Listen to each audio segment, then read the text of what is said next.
Vechain at the time of this recording is seeing a bit of a breakdown move, and at the time of this recording we are just about to lose a key area of support that lies between the 0.02387 and the 0.02207.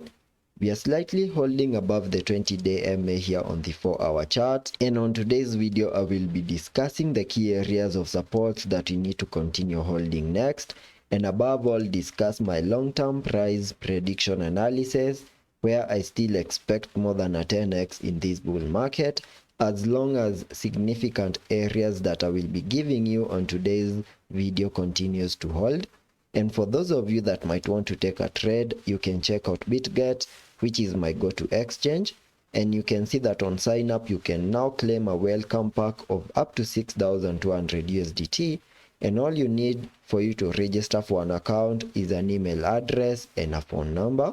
Getting back to the charts,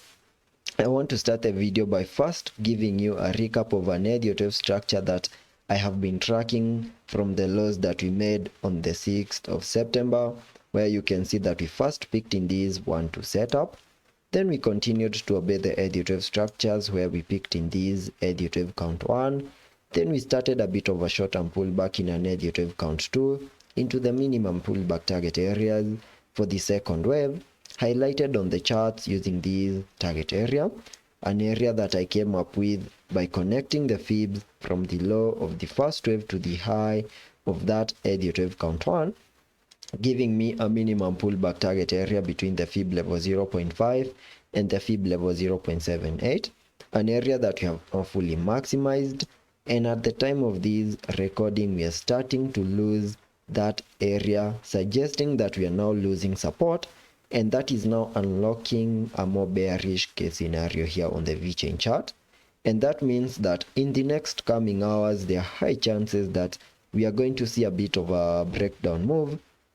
to the next line of support above the 0.02081, and if that key area of support continues to hold, there's a chance of another bounce back, and the moment we manage to break above significant highs, there's a chance that we can easily see a bounce back above the 0.025. But if by any chance we get the breakdown move, losing support above the 0.02081, there's a chance that you're going to see a total breakdown move to give us a reset of the lows that we made on the 6th of September.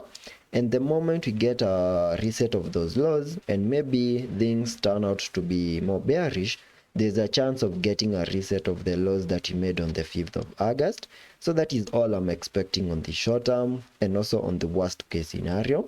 On the daily chart, I still believe that we got our bear market lows last year and started an aggressive bounce that gave us a high above the 0.05531, completing the formation of these Elliot count 1. Then we started a bit of a breakdown move in the formation of a larger Elliot count 2 into the minimum pullback target areas marked on the charts using this blue target area, an area that we have now fully maximized and also continued to hold within the area. And there are high chances that we now have the lows in place for the second wave, and in the next coming days we can easily start an impulsive movement to the upside in an Elliot wave count 3. But for that to play out, we need to see Vechain holding above a significant area on the Fibonacci's, which is the fib level 0.88, and that lies above the 0.01839. If that area on the Fibonacci's continues to hold, there's a chance of that massive bounce back in that Elliot wave count 3. But if by any chance we lose this area on the Fibonacci's, then that will be suggesting a more bearish case scenario where we can easily see a reset of the bear market lows in a movement that can easily give us new bear market lows before we can start a bounce to the upside. So that is all I'm expecting on the short term and also on the long term, and let's be patient and see how that plays out, and I will be keeping you up to date.